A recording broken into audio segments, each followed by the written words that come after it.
Hey everyone, welcome to another episode of the Security Champions podcast. We are kicking things off here in 2026 with a special guest, friend of mine, John Benninghoff. So I'm really excited to get into it.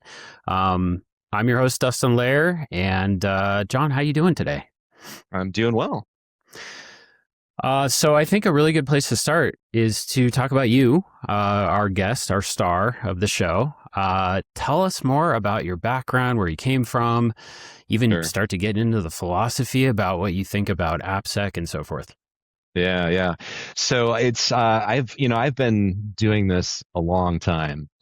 So when I first started out, I kind of marked the beginning of my career when I went with my future boss to my first security conference, a SANS conference in Orlando, in I guess it was 1997.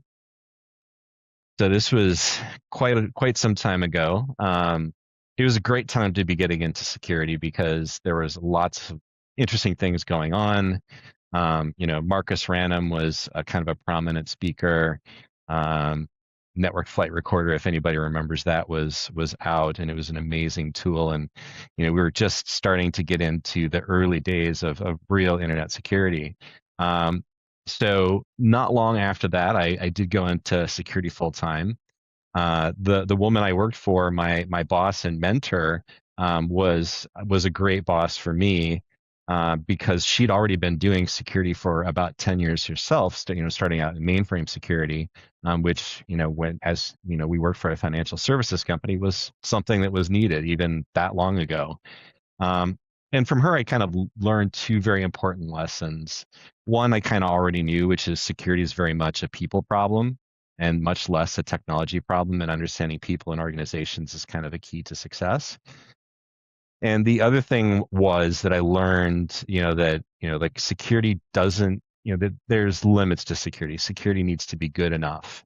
What I've said later is that, a security amateur knows how to secure things. A security professional knows when you don't have to. So it's really about understanding how to prioritize your time for maximum impact. So for about, the first 10 years of my career or so, I worked mainly on infrastructure security, firewalls. I set up a network intrusion detection system.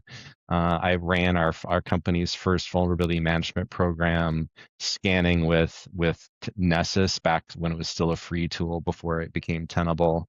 And then later, moved into application security. I was never paid to be a software engineer, but since about 2009 or thereabouts, working much more with developers, helping them be successful.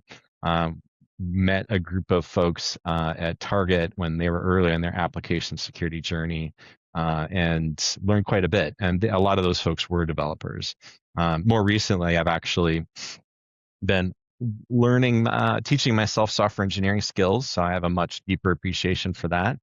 And also went back to school a couple of years ago and got a master's degree in safety science, which is the study of accidents and accident prevention. And I think has a lot to offer. A lot of those lessons can be adapted to security. That is fantastic. There's a lot to unpack there. Okay, the first thing that stood out, which we talk about a lot on this show, and I generally talk a lot about, people are a key to success. Do you think a lot of folks that join cyber realize that? Is it a little bit of like a bait and switch? Hey, it's going to be really fun. There's a lot of technology involved. Oh, sorry, it's actually more of a people thing. I don't know. I mean, I don't think it's so much a bait and switch as it is kind of like I think it's a story of many professions. So one of the interesting papers I read when I was in school in my master's program was about automotive engineers. And the early engineers are kind of focused on making sure that they hit the specifications. Like the specs are what's most important. These are like engineers' ability as judged by their peers. So kind of the next level up is engineers kind of thinking about integration. So how does everything integrate together? And the very best engineers their kind of mission, they kind of describe their job as focusing on the driving experience, right? So how does all the technology translate into the driving experience for the driver? So I think, that, as you improve as a security professional, you're just going to naturally focus more on kind of on the people over time.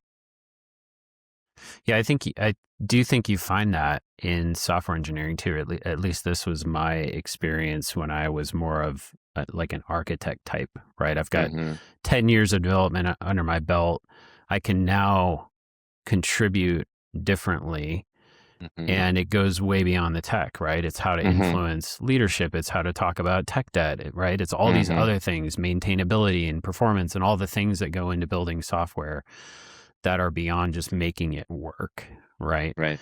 And I'm glad you mentioned the term driving experience, because a lot of people talk about the developer experience, Oh right, yeah. as something that Hmm. should be focused on in AppSec as well. So I don't know if you want to expand on that a little bit more. Like, how do you take what you just said around the driving experience and sort of Hmm. translate that into the developer experience in AppSec? Yeah, no, I mean, I think, you know, one thing that I've found that the the best security analysts have in common is curiosity, right? So, I've watched security analysts um, talk to folks and basically just like, here's the list, here's the compliance checklist you have to follow. I'm not going to listen to you. Like even if they're asked for like advice on doing it correctly, the answer is I don't know. That's your job. Whereas if the better analysts, they're genuinely curious and they ask a lot of questions like, what are you doing? How are you doing it? Before really giving the security advice, right? I kind of realized this is the approach that I took after the fact, right? I've seen other people do it now, and I was like, I've always kind of done this way. Like, somebody he called me on the phone once, and he's like, "Yeah, I need the encryption." I'm like, really? Tell me more. Why do you need the encryption? What's the problem you're trying to solve? And as we got into it, talking through it, um, what they really needed is access control. Right? That was all that they needed. There's some simple access control around some sensitive files that they wanted to protect, and they just didn't know the language to be able to convey that. So. I've actually run into something similar where I had folks consistently asking for a pen test. We need a pen Mm, test. They call you up. We need a mm-hmm, pen test. We need a pen mm-hmm, test. And that's like all that they can say or think of. mm-hmm, And it's mm-hmm, like, ask some questions, try to figure out what they're actually after in order to deliver something that, is useful for them. And that's mm-hmm. where I think your experience comes in too, is being able to ask those questions and really get at the heart of what they're going for. I actually Yeah. remember back when I was a developer, there was a database guy, database designer, right? Mm-hmm.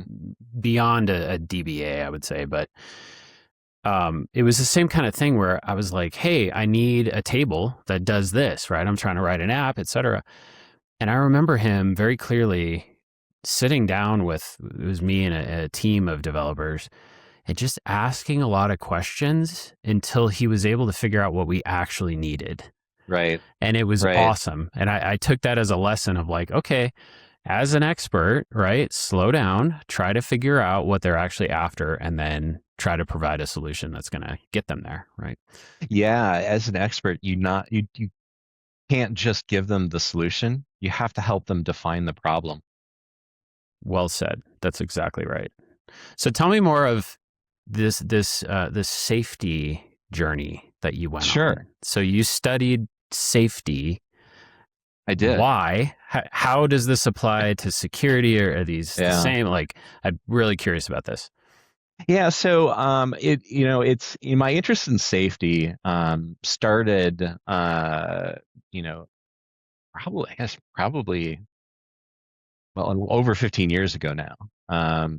It started, I think, around the time I switched over to AppSec around 2009. Um, I was interested in safety first because my grandfather flew planes for a living. He was born, I want to say, like in like 1919. Started flying planes, when I think even when he was like 15 or 16 years old, and then flew professionally starting at age 18 in South America because he was too young to fly in the U.S. But flew for American Airlines for his whole career in essentially the golden age of flight, right, of commercial uh, passenger flight. And I remember he would take my brother and I up for rides in his little Cessna because he always had a private plane because he loved flying. And as an adult, I realized like when he took us on with the plane, he always ran the checklist. He actually had a physical checklist and would go through all the pre-flight checks before takeoff. And I'm like, this guy's been doing this a long time. If he does this actual pen and paper every time, not from memory, it must be really important. And I read the Checklist Manifesto. I later read a book by a safety scientist named Nancy Levison, Engineering a Safer World, or at least part of it. You know, I just became interested in safety because as a form of risk management, it's been very successful over time. Aviation safety has gotten better every year. Fire safety keeps getting better. Security doesn't really, it's actually getting worse, unfortunately. Like the risk from cybersecurity is not improving over time. So why not actually adapt lessons from a discipline where it is getting better over time? Yeah, I've been doing some research on that too. I have some talks coming up, and it is very interesting that security does seem to be getting worse beyond seem. Like by the numbers, it is Yeah, by getting the numbers, it worse, is. right? From records exposed, passwords exposed, right? Dollar amounts, right, Mm-hmm. of breaches increasing year over year. So we need a change, we need Mm-hmm. something to be different. And that's where I'm familiar with your work around security differently, as Mm-hmm. well as I think that's a derivative of this safety differently It type of is. idea as well. I'd love to talk about that. Let's actually pause for a minute though, because I want Sure. to hear from our sponsor now that I teed the whole thing up. So, Okay. we'll be right back for that. How do you create security champions? Security Journey is the solution most adopted to provide application security education to help developers become security champions and produce safer applications. Security Journey training content extends beyond developers to reach the entire SDLC, creating a security-first organization. Learn more about our enterprise security training at securityjourney.com. All right. And we are back. So I teed up a nice conversation, I think, for us to continue. It's already been a fantastic conversation, but I wanted to go into this security differently concept Sure. that I believe you came up with that was a derivative of safety differently. So can you tell us more about that? Yeah. What's safety differently? What is security differently? Yeah. So safety differently. I guess the way I would put it is a particular way of talking about modern safety science by a prominent academic, Sidney Dekker. Sidney Dekker is one of the, let's call him, well-known safety scientists in the field. Has written a lot of books. As actually has flown as a commercial pilot himself. And is now teaching I want to say he's teaching in Australia. At any rate, so Sydney has written books that actually have been fairly influential in the site reliability engineering space. Drift into Failure, the Field Guide to Human Error, are two books that talk about that. The whole notion of safety differently is that kind of traditional safety is defined by the absence of accidents. And you kind of have the pattern of policies, controls, and assessments to basically kind of constrain workers and prevent mistakes. The idea behind safety differently is it kind of flips that on its head. It says, well, no, variability of performance and making mistakes is a normal human thing. what we need to do instead is actually, recognize that the workers who are working on the front lines are actually the ones that create the safety, and basically empower them to be successful in working safely. So he actually has done a couple of like documentary films about this, based on his work. In one example, he was talking to a grocery store chain, and they decided, well, let's try an experiment, and let's remove all the safety rules from some of our stores and let the people in the store decide, like how to work safely instead.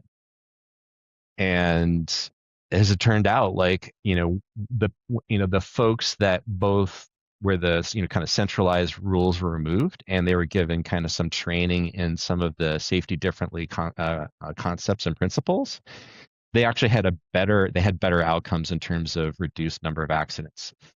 Things like slip and fall are very common in grocery stores, as you can imagine. Like, flat floors, you spill a little water on there, a customer slips and falls, or like you're working in the deli and you might get a cut or something like that. So, but yeah, the safety outcomes in terms of reduced accidents actually, things got better when you actually removed the rules. That is fascinating. Why do you think that is? Go one layer deeper there. Yeah, I mean, I think the like, again, I think it's a philosophical shift. I think I mean, I guess I maybe a good way of explaining it is to talk about like how would this actually work in software development.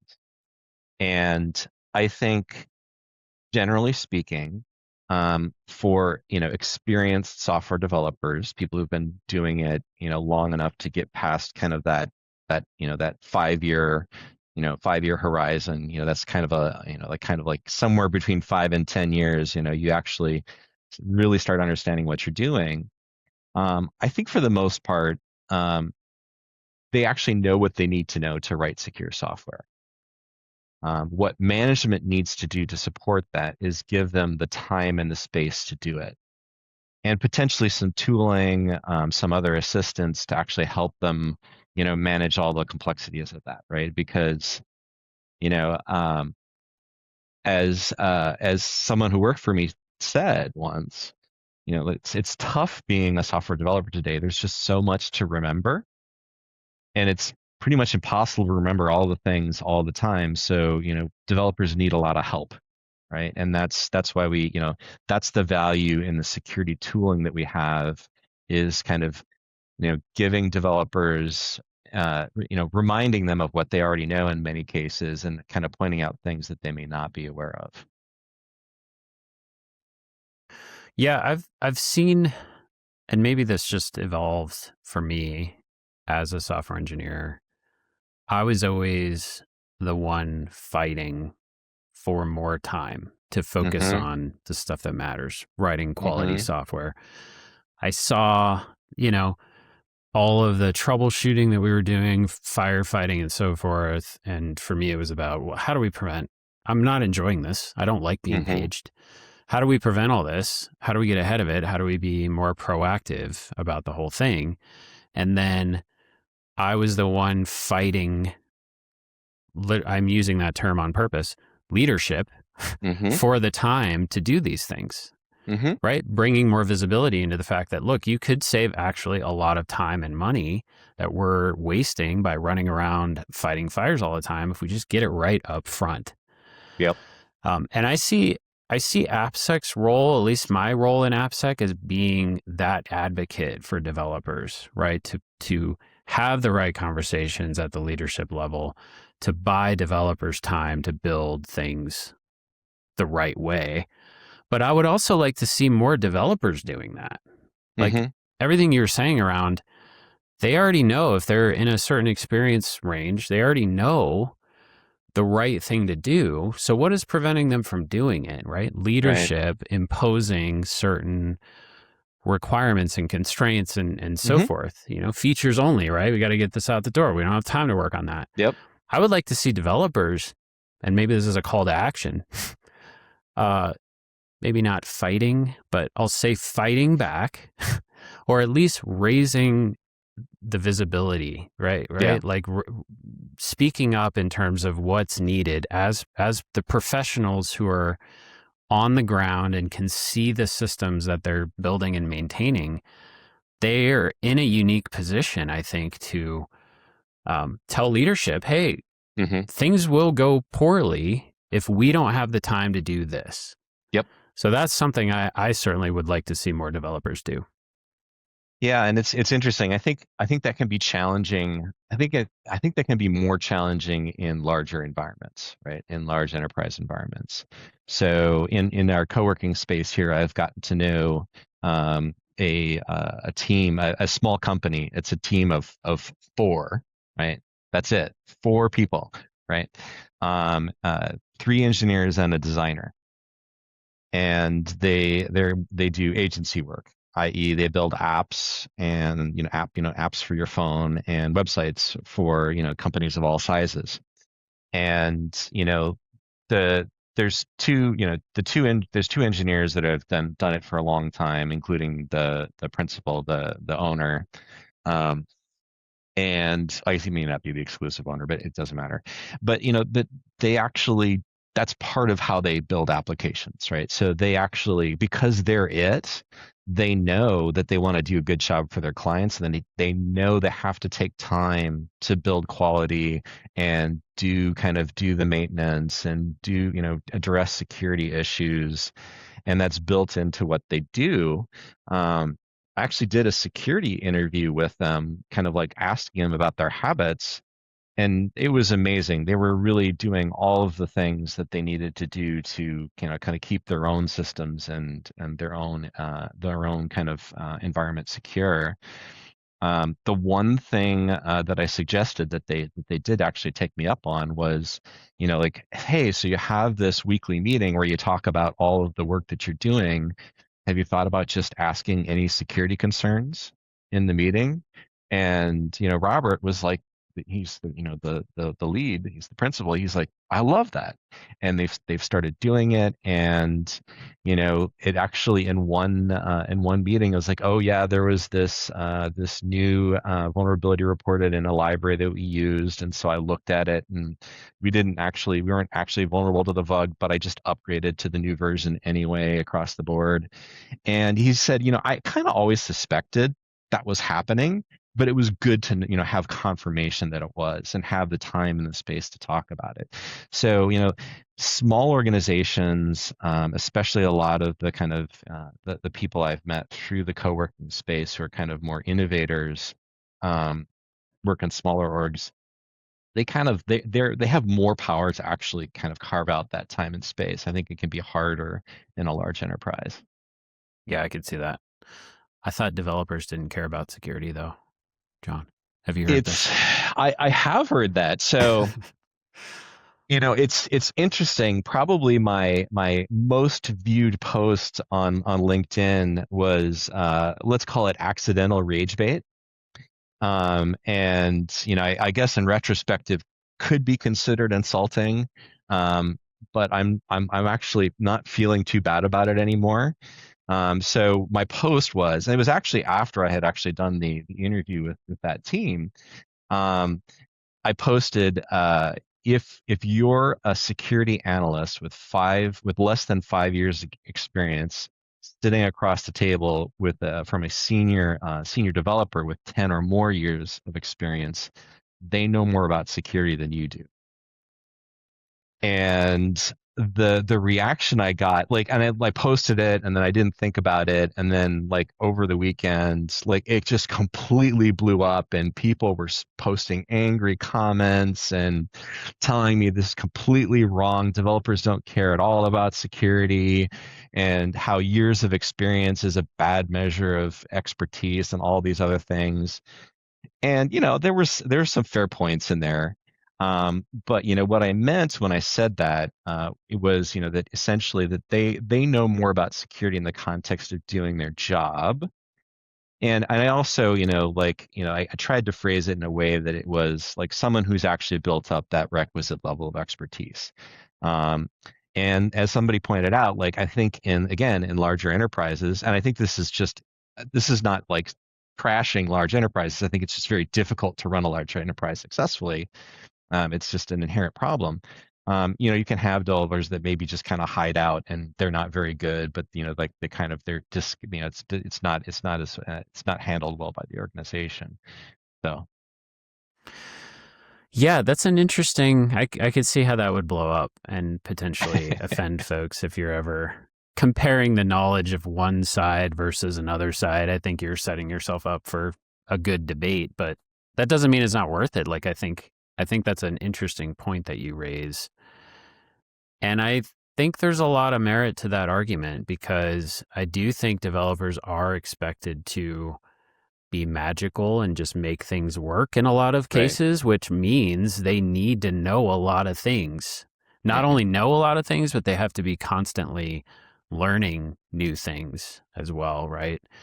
And it's very explicit. Like as a developer, I will attest to the fact that it is not magic, and I don't have Mhm. some skill or I don't know, magical tendency, right? That other people don't have. It's just a matter of I just go figure it out, Like, hey, can you do this? And I go do it. And to them, and they're like, cool, I needed a thing. He magically created the thing. But all the sweat, everything that I did in the background to figure out how the hell to do this was very real, right? And that's my experience. And that's what I think devs struggle with, it It's is a it's struggle it's to be a dev. It's yeah. constant work, so It's Googling um, yeah, Stack Stack Overflow, baby. Exchange or Stack Overflow. Yeah, Stack Yeah, Overflow. It's reading the docs. Um, exactly. yeah. But it's also the confidence that so true. It's also the confidence though that you build up over the years that you Yeah. can learn it, Hmm. and I've got so many lessons around that too. Like there's always a reason. Like when you're troubleshooting something, I've got that in my head. There's always a reason, right? It's not Hmm. magic. It just broke for no reason just to piss you off or give you a bad day or something. It's like somebody changed something somewhere for this to happen. And those are the lessons that you learn. It's just a matter of finding that thing and troubleshooting like a scientist Hmm. would, one experiment at a time until you figure out what the actual issue was. So anyway, it's not magic and it's hard to be a dev. It's a lot of work. I want to come back to safety differently and Yeah. security differently, though. Yeah. So it sounds like you shared a lot about safety differently. Yeah. How did that translate into the stuff that you're trying to do with security differently? And what is Yeah. security differently? Yeah. So security differently is me. It's a company. It's an LLC that I started so that I could do consulting work. I very much believe in the mission, right? So the mission is to like help people both measure security differently, and then integrate that into how they do their work. So like, how can I actually measure my security performance, and how can I support the security performance of my organization? And so, part of that, one of the key insights that I had, and I don't really know how it came to me, but it came to me when I was putting together a presentation for a talk after I finished my master's. And I realized that, like, hey, if you start with the premise, um, as I learned from safety, that you can't have a science based on the non-occurrence of events. That is, you can't define your security success by absence of breaches, right? You have to define it in terms of performance when you encounter some kind of threat actor, right? Safety is not a perfect model for all security, right? Because like if you're, a nation state, if you're like the U.S., and you're worried about, military secrets and the like, it's a little bit different, right? But for most organizations, the security threats that they face are actually fairly static over time, right? So, like going back a few years, SQL injection is SQL injection, and it works pretty much the same way. And until it stops working, the attackers are going to keep trying to exploit it, right? So, 10 years ago, 20 years ago, how good were you at defending yourself when your website got hit with a SQL injection attack, right? So, like, when you're exposed to those threats, how well do you do? And then if you look at kind of security performance, it overlaps a lot with other aspects of performance, right? So, in many cases, security performance is not something that is really even done by the security team, right? So if you think about vulnerability management, as I have, today, vulnerabilities are essentially like, I haven't patched my stuff, or I haven't updated my libraries, right? It's like my stuff's not up to date. My technology needs to be updated. So, your software engineers are the ones doing the library updates. Your infrastructure staff and sometimes your software engineers now are the ones doing the operating system updates, right? So that's work that actually contributes to security is essentially maintenance, and it's all being done by your engineering team, not by the security team. And, for this, I've argued and, I haven't gotten a lot of pushback that, vulnerability management as a practice shouldn't exist at all. Like, at best, it should be kind of a monitoring function to give feedback on the level of maintenance that you're doing. That is an interesting statement. I think where, in my mind, AppSec sits is certainly not the ones, like you pointed out, doing the heavy lifting in terms of doing the upgrades and fixing the code and so forth. But I think our responsibilities lie a little bit more on the validation and the verification side, right? Making sure that the software is up to date, making sure that there are no vulnerabilities. When I think of vulnerability management, that's what I think of. Not AppSec fixing them, but AppSec having the tools in place to check on them, right? Yeah. And to encourage the developers and others to take action. Yeah, no, I agree with that. And I think I would add that, the focus shouldn't be on fixing the vulnerabilities, honestly, right? Like, I think the focus should be on, so what I think, when I think of measures of vulnerabilities, the age of vulnerability doesn't really matter, right? Like how long, like if I have a vulnerability on my website that's been there for 10 years, the fact that it's been there for 10 years and doesn't change the fact that, doesn't change the likelihood that it'll get exploited in the future, right? Like that's the gambler's fallacy. If you it's the longer it's been around there, the more likely it is. Well, not exactly, right? Like if I flip a coin 10 times and it's come up heads every time, I'm not due for tails, right? It doesn't work that way. The coin doesn't have a memory. So, but looking at the vulnerability rate, right? So like how many vulnerabilities that matter, right? And that's important. A lot of vulnerabilities aren't important. They're not going to lead to kind of like any kind of compromise. How many vulnerabilities do you have that matter per like 100 machines, right? And have you gotten that to a kind of an acceptable level? Because you're never going to get it to zero, because there's always going to be something out there. But how do you get it to an acceptable level? For me, this is something that I've talked about in the idea of a security level objective, right? So as with the stakeholders in the organization, right, including leadership and engineering, you negotiate, okay, like what do we think is an acceptable level of a rate for like number of vulnerabilities per 100 machines or per 100 endpoints exposed to the internet, however you want to define it. All right, as long as we're below that rate, you just keep doing, you be you, do whatever you need to. If it goes above that, then it tells us we need to shift more resources towards maintenance or towards automation to kind of keep that under control. And that's always going to be a push and pull, too, Absolutely. right? As the Absolutely. environment changes for whatever reason. Yeah, I agree. I think the length of time that a vuln is open to me demonstrates a certain level of maturity, though, and That's fair. there's an exposure window risk there too. Like, how quickly can you go from finding out that there's a vulnerability to actually fixing it? Mm-hmm. There's a lot of moving parts in that. You know, you Mm-hmm. need the tool to detect it. You need to be able to communicate that to the right team. They have to be able to know how to fix it. They have to apply the fix, which means shifting priorities temporarily to focus on that. Mm-hmm. Like, there's a lot of moving parts there that I think you can demonstrate that you have a mature process if that window is shorter, right? So that to me is really where it comes into play. But to your point, if you have a vulnerability that's been open for 10 years, that's a totally different conversation, right? Mm-hmm. So Mm-hmm. yeah, no, that's good.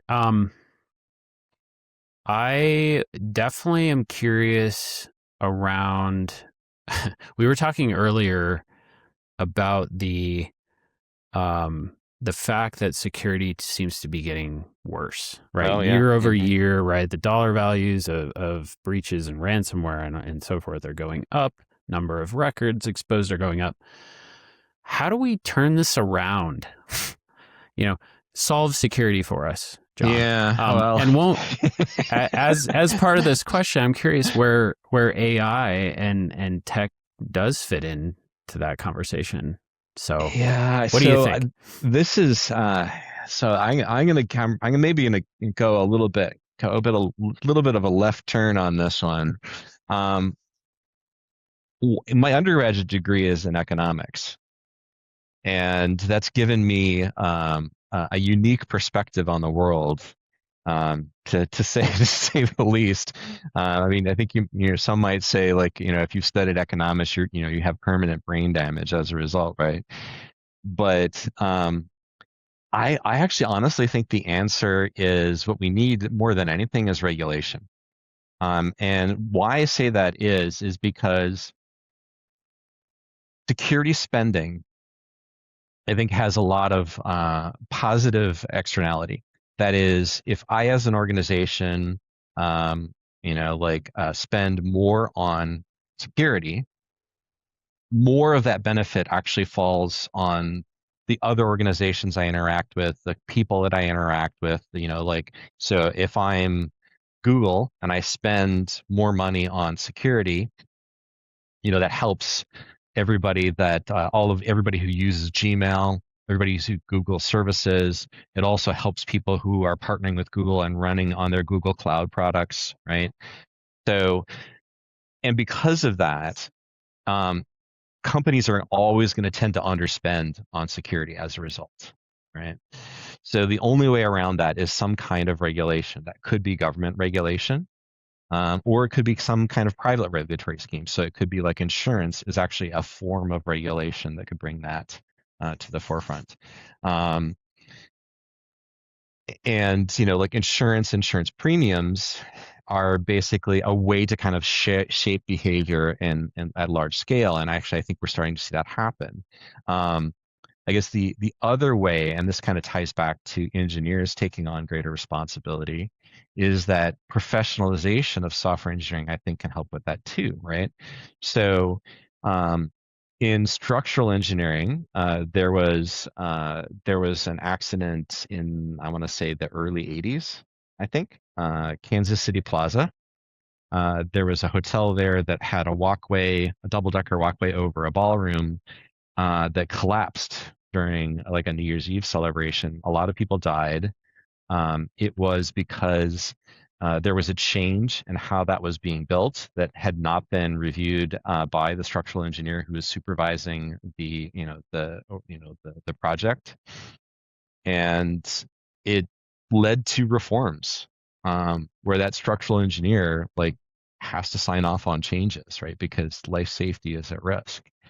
So I think if engineers take on the position that they have a moral and ethical professional obligation to build safe and secure software, especially if it's backed by some kind of professional association, that gives them standing to push back, right? So if they don't have that moral obligation today, their bosses can tell them to do something that they know is unsafe and insecure, and they don't really have any ground to stand on. If they have, like, hey, my professional code of ethics forbids me from doing this, or I could lose my license, or, like, I'm going to report you to my professional association for asking me to do something that is unsafe.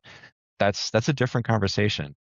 And one last thing, interestingly enough, the IEEE has a software engineering body of knowledge, and security is part of that. So I think they're recognizing this, and they're kind of at least starting down that journey. I have so many questions when it comes to this. How about I start with this? Sure. How does that compare to the new trend of vibe coding? Okay, so these are completely opposite. You're saying software engineers should be an official licensed position with ethical and moral standards and so forth, and all that, right? The complete opposite is anyone can use AI to write code. Yep. So how do those compare in terms of what we should be aiming for, and how do they? Should we force one to be the other? Should we allow for both? Like, how does this work in your mind? Yeah, I think there's absolutely room for both, right? So, like taking, the structural engineering example, if you're building a bridge, you want a structural and professional licensed structural engineer overseeing that project, 100%, right? If you're building a treehouse in your backyard, does anybody care? No, not really. Or if I'm building a shed in my backyard, like, do I need a structural engineer? No, right? Like, it really depends, right? Not all code needs to be professionally engineered, but I think clearly some code does, right? Like the code running, major financial transactions should be professionally engineered, right? It has to do with the impact of failure, right? Like if I'm vibe coding some game and it doesn't work right, who cares, right? I think that's fine. And I think it's good that we don't require, professional engineers for any code that's created. Some code can be done by people who aren't professionals. Absolutely. Yeah, because there's a creative differentiating factor there too. I want to create a business, right? I'm able to use the tools available to me to create some new app that's groundbreaking. Like, it's kind of what makes the economy go round, right, if you will. But I also think so. There's a bit of like the structural engineer question is really based on a concept of like safety, like lives could be affected, right? Life and death lives. How do we translate that? And maybe this is just more awareness or something, but how do we make people more aware of the fact that if they share their personal information with these vibe coded apps, that there is a very real possibility that that could lead to something that affects them. Maybe it won't kill them, okay, but it still affects them in terms of identity theft or, some other thing that could even affect their pocketbooks, right? Financial implications of losing your information. I think there's good news and bad news there, right? I think the good news is that I actually saw something recently that suggests that the personal risk of cybersecurity is actually pretty low, right? If you're just a regular consumer, there's a lot of non-technical controls and protections in place, right? Like if I'm the victim of some types of bank fraud, that's reversible, right? Like unless it's a wire transfer, which even wire transfers can be reversed if you catch it soon enough. Like your individual risk is pretty low, right? I think the bigger risk is more for organizations, right? So businesses, especially small businesses, are more likely to actually suffer, a breach. And while catastrophic breaches are rare, they do happen, right? There was a UK logistics company that got hit by ransomware like a few months ago that actually went out of business, right? They shut their doors completely, even though I think they had cyber insurance. they were going to negotiate the ransom, but it didn't matter. They were out of operations long enough that their whole business just went into receivership. So it is very rare, but it does happen. And I think, like you said, it's harder to be, like life safety is something that triggers greater moral outrage than cybersecurity. But there's certainly a real financial impact to it. And I think it's right about, drawing the line as a society and deciding what's an unacceptable level of loss of cybercrime. So it is life or death, but to the business. Yeah, right? It can be sometimes. Yeah, could be the death of your business, right? If something like that happens. Well, that does tie back into what we were talking about around vibe coding allows you to build a prototype, create something that's creative and is a differentiator in the market, et cetera. But if you don't take the steps once it does catch on to protect the user's data, et cetera, you might find yourself out of business at the end of the day. And I think that's the real risk to the point that you're trying to make. It's more to the business, not necessarily to individuals, but there has to be a bit of an individual risk there too. You're just saying it's sort of minimal, right? There isn't a huge impact. Yeah. Potentially, unless you're targeted specifically, right? I think someone who has your data is after you for whatever reason can do a lot of damage to you. Yeah, that's true. And that advice, I mean, that's true for the average person, right? There's certain people who are at a much higher risk of personal cyber attack, right? So like if I have large amounts of crypto,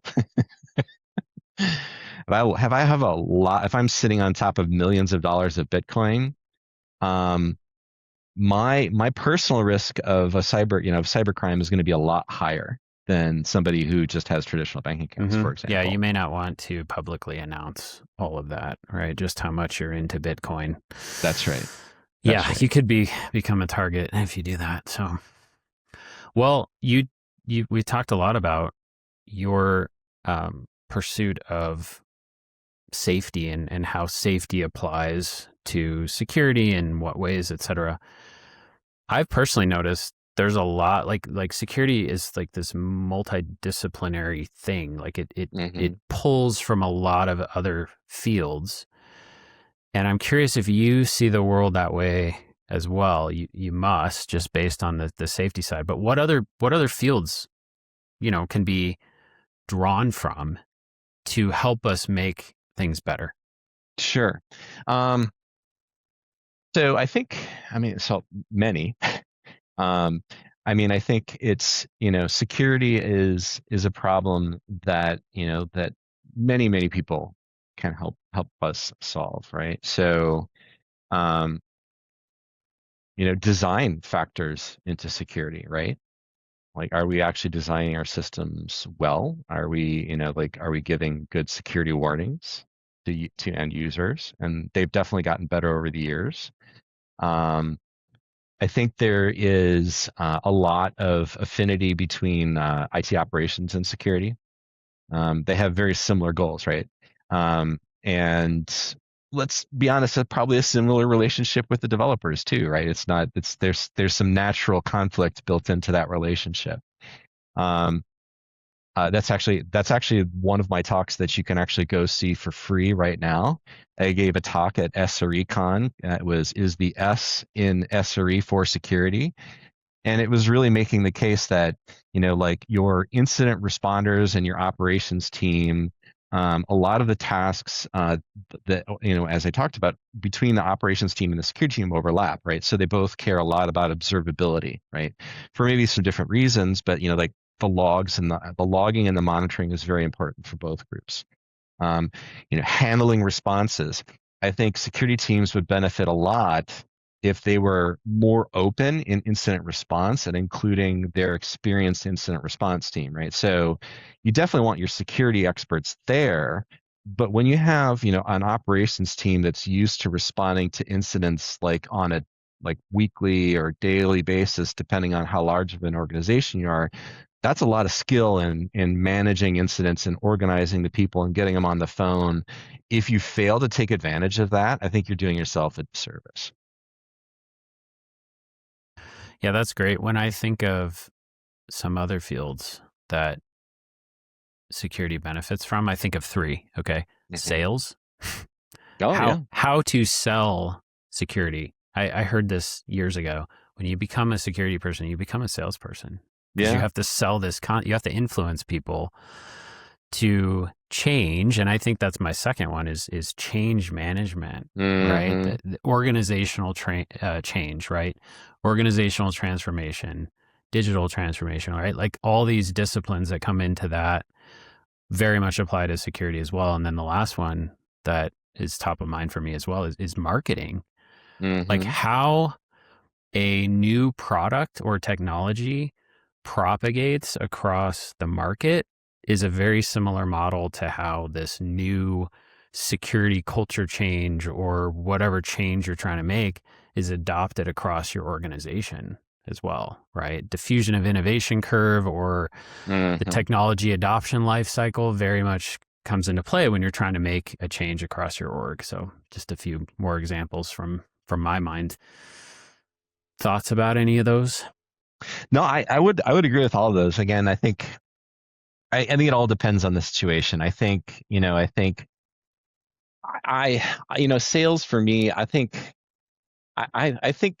yes and no. I have a little bit of a reaction to that just because, for me, I've always been of the mindset that security is decision support, right? So, like, are you helping your leaders, all the way up to your CEO, make good decisions about the level of security performance that they have in terms of the risks that they're facing? Are they managing the risk to an acceptable level, which both means that they don't have too much risk, but they could have too little risk too, right? Like, a friend of mine was asked that by let's say an enlightened CFO once, like, do we have too much risk? Do we have too little risk?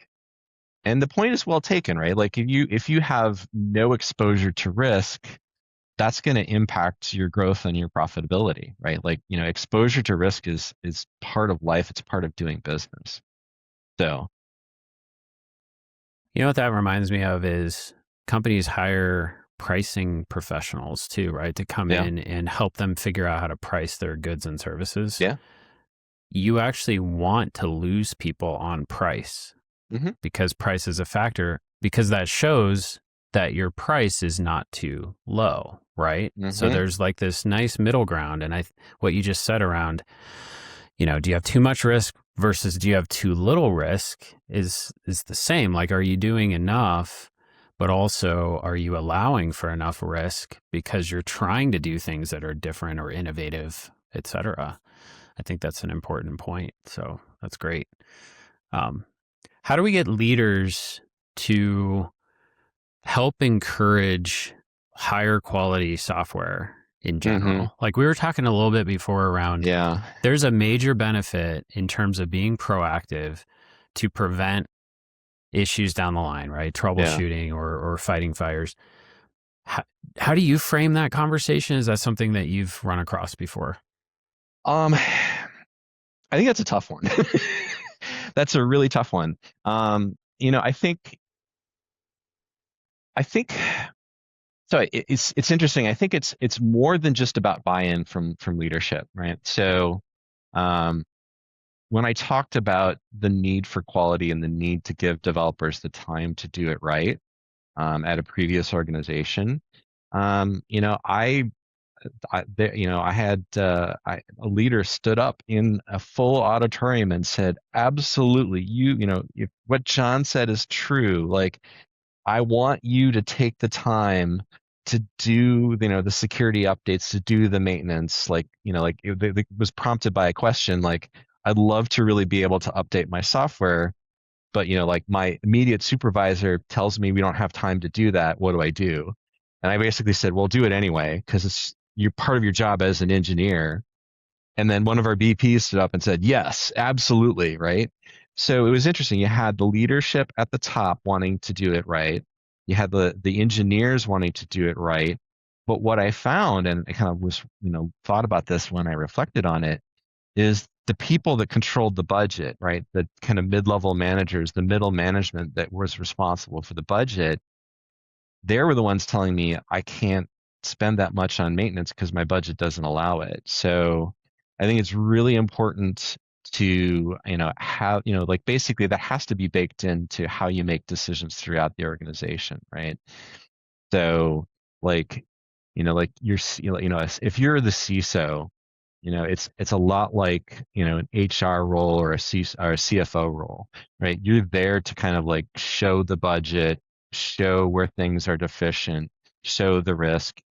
And I think in the end, the method that I've seen that works best is honestly speak in business terms, which often means risk quantification and talking in dollars and cents, right? So that, like if you're the CISO, if you're essentially the head of security, you should understand the impact of security failures to your business and express things in terms of that. That's what's, success, your job as a security professional is to support the business mission. And if you can talk in terms of how security supports that business mission, I think you'll get better results. And there are now, like increasingly better methods of risk quantification and how to do that, even at scale. So That makes a lot of sense, but I would like to offer something that has come out in my experience many times, and that's Sure. people will say, like leaders have no trouble saying security is important, right? Do that, fix that. The problem is when I think the rubber meets the road in terms of the time required to do it the way that you're saying, to do it right, which could affect some of the other business goals that they have potentially. Right now, in the long term, I would argue that they're actually going to be able to increase production of new features, et cetera, if they do it right to begin with. I would make that argument. But I think, again, the problem comes down to, fix it, like the person that stood up and supported you.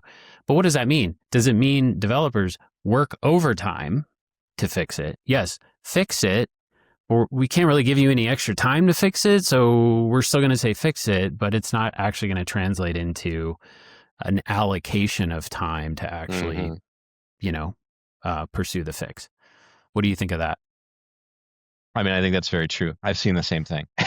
Okay. I mean, it's a very I'd like to give you a better answer. I don't really have a good answer to that yet. That's something I think is very challenging that I think, most experienced security people have to deal with. Yeah, we're just not there yet. I think, one of the big challenges with security is that like security incidents are large impactful security incidents are very rare. So if you're at a single organization, you're not going to ever have enough data to really understand what works and how much, how much risk does that really reduce, right? It's only by looking across organizations that we get that. And thankfully, because, more and more companies are buying cyber insurance and filing claims, the insurance companies, I'll say it's still very early on. Given by the presentations I've seen, including by insurance companies, but they're starting to actually starting to figure out. They're starting to understand what does work in cybersecurity. So, yeah, that's great. Hopefully, we can start to bring those concerning numbers down. The trend is going the wrong way. Let's find a way to fix that. All right. Well, we are running short on time, unfortunately. I've really enjoyed this conversation. I would like to leave the audience with a takeaway from the conversation from you specifically. Do you have anything that you want to sort of stick out in people's minds as they walk away from the episode here? Sure. I think, the one thing that, kind of really stood out for me in the role of a safety professional in terms of kind of modern safety science is that that I would bring to security, and then I've kind of brought to security throughout my career, is seek to understand how work is actually done, right? So that means be curious, like go talk to the people who are doing the work that, that matters, right? So if you're a security person, go talk to your operations team, go talk to your software engineers, like even sit down then and kind of watch, like say, hey, can I just like, watch your work for a while, right? Like you can learn quite a bit just by actually trying to understand like how they do their work. And, with that gives you, with your expertise, that gives you what you need to know to help make their work more secure. I love that. I appreciate that, John. I mean, it just makes me think of your like someone's comfort level in terms of what they know versus what they don't. And I think there's a curiosity that comes with or just through knowing more. You know what I mean? It's almost like Dunning-Kruger, right? The less you know, the more you think you know. So I think the more you learn, the more curious you're going to get. And I definitely would encourage that as well. So anyway, John, I really appreciate it. This was a really fun conversation. So thanks a ton for coming on the show. And hope you have a good rest of your week. Yeah, thanks for having me.